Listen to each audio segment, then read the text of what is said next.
Shetani kuwarudisha watu nyuma, lakini kazi ya Yesu ni kuwapeleka watu mbele.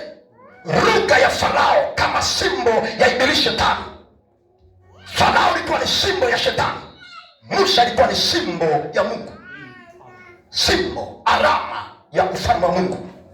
Listen to me. Farao ni kuwarudisha nyuma, warudi tena Misri wakawa watumwa.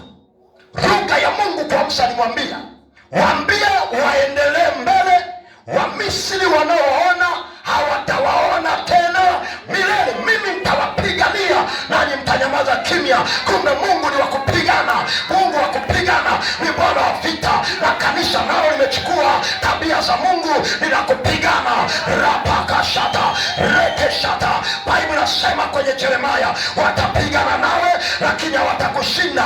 Maisha ni vita mwanangu, maisha ni kupigana, maisha ni mapambano. Kama mtu hajakuambia, mimi nakuambia maisha ni vita, maisha ni vita. Mwambie mwenzio maisha ni vita.